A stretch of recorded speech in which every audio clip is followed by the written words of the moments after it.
I had no idea that when I got pregnant, I would start questioning every single product in my bathroom. Skincare is something that I used to use daily without even thinking about it, and now since I've been pregnant, everything has changed. And honestly, it can get really confusing at first. So in this video, I'm going to break it all down really simply. What's considered generally safe and what is actually really good for your skin when you're pregnant. Just a quick note before I start, I'm not a medical professional, I'm not a dermatologist, I've never been trained in skincare. This is all just knowledge that I have found on the internet myself when I was going through my pregnancies, and I wanted to be safe, and I also wanted to be able to nourish my skin and just make it glow. So please, please, please always check with your GP or your midwife when you're starting to use something new, because their advice is going to be the best. There's also a lot of conflicting information online, so the goal of this video isn't to scare you, it's just to give you some help with what I found myself. When I first started looking into this, I felt really overwhelmed, so just do what feels right for you. You don't have to copy my routine, just do what's right for you. When you're pregnant, your hormones change a lot, and that can affect your skin. It can cause breakouts, it can cause dry skin, it can cause you to have reactions to products that you might have used your whole life and then suddenly you just react to. It really is just a game of trial and error. Some people get really clear skin, some people get breakouts, some people get skin problems and breakouts just during certain points of their pregnancy, like in the first trimester or in the third trimester. Some people find that nothing changes. But the main reason skincare becomes important while you're pregnant is because a lot of the ingredients that you will usually use when we're not pregnant become unsafe when you are pregnant. And that's where the confusion starts. Let's start with what people are usually told to avoid. The first and main thing being retinoids. So that's all of your retinol creams, serums, retinol oils. Retinol is basically a derivative from vitamin A. So anything that has strong vitamin A in it as well would be a no-no. If you check your skincare labels and you see retinol, retinol, or tetranoin, these are retinol products. So I used to use Skin and Me avidly, and it did amazing things for my skin. Like as soon as I'm not pregnant, I'm going back on Skin and Me. But the main retinoid that they use is tretinoin. So that is also a retinol. Number 2, we have salicylic acid. Salicylic acid. So salicylic acid is generally okay if you have it in a very small like micro dose, but very high concentrations of salicylic acid are a big no-no. So you might find salicylic acid in acne treatments and exfoliants, which this is really difficult to switch out when you're pregnant because most people get a little bit of pregnancy acne when they're first pregnant, so you're kind of like stuck with what to use and what not to use in terms of treating the acne. But as I said, low amounts in a facial cleanser or something is usually okay, but just stick away from like the really potent treatments. Number 3 is strong chemical exfoliants. So glycolic acid or lactic acid. Sometimes I do still use a glycolic acid. I used to use the one from The Ordinary, which was I think about 7%. Now if I get a really bad breakout, which I'm very lucky, I haven't had it for a long time, then I use a 5% one from Carbon Theory. I'll show you what it looks like. This is what it looks like here. It has vitamin C in there as well, so it's really good for evening out your skin tone. But yeah, if I get a really bad breakout, then I will just use this twice a week on a cotton pad. I'll do all my cleansing and everything, and I will use this before my skincare, and I just use it on a little cotton pad and sweep it over the area. I don't put it over the whole face, I just sweep it over that one affected area, and sure enough, this really does the job in helping get rid of that. It doesn't mean that all acids are bad, it just means that you need to assess your strengths in different products. So I have a nice facial cleanser that I use. I can't remember the name of it now, I'm so sorry. And I don't have any of it left to show you because I've used it all up. But basically it's got BHAs and AHAs in it. So they are exfoliating acids, but they are derived from fruit. So they are much better for you. But yeah, that's pretty much the only chemical exfoliant that I will use.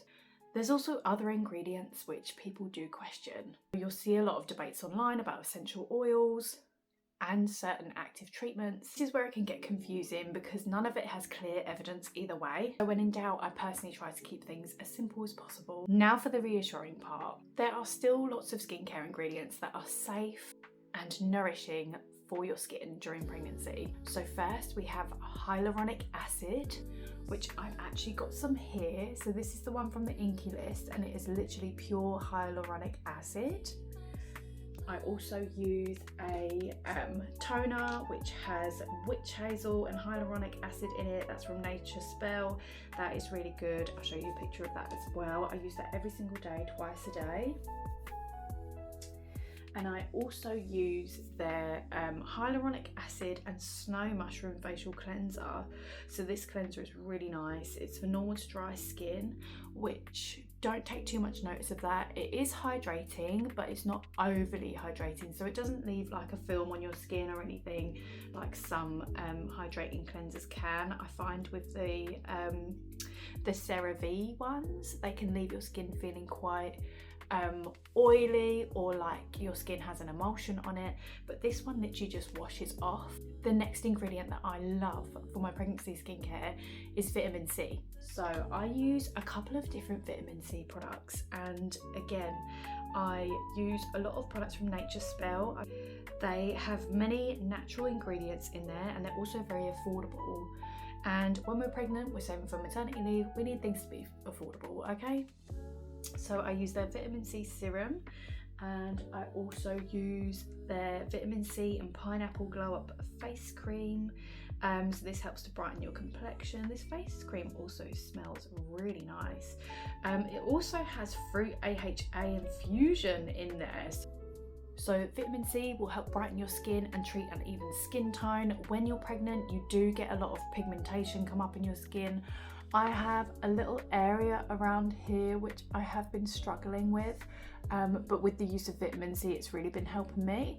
And also it's very important that I wear my SPF 50. I wear SPF 50 every day, even throughout the winter, because I didn't know for a very long time that even the light from your computer screen, if you work on computers for a very long period of time, can be damaging to your skin. So I wear SPF in the winter as well. Ceramides. Ceramides are so important. So another moisturiser that I use that has ceramides in it is this one from the Inky list. It is their Bioactive Ceramide Repairing and Plumping Moisturiser. This one is a little bit more on the expensive side, but it is worth it. There is one more thing that I use in my personal routine. So as I'm over 30, anti-aging products are very important to me. And as I had to stop using retinol, I was looking for retinol alternatives that you could use while you're pregnant safely. And the main thing being is that I found, and I don't know if I'm saying this right, but it is called bakuchiol or bakuchiol. I think it's bakuchiol, but yes, I use a few different bakuchiol products. So I will show you the first one. This is Nature's Spell's bakuchiol souffle face cream. So it's 1% bakuchiol. It even says on the packet there that it's got vegan, that it's basically vegan retinol. It says a plant-based vegan retinol alternative, ultralight formulation, lifting, firming and acne control with 1% hyaluronic acid and 2% squalane. This has literally saved my skin. This has saved my skin, and I truly think that this is something that I'm going to continue to use after I'm pregnant because it really is that good. They also do a facial serum that goes with it. So I use the bakuchiol moisturizer at night before I go to bed, because that's kind of like the time that I would usually use my retinols and facial treatments.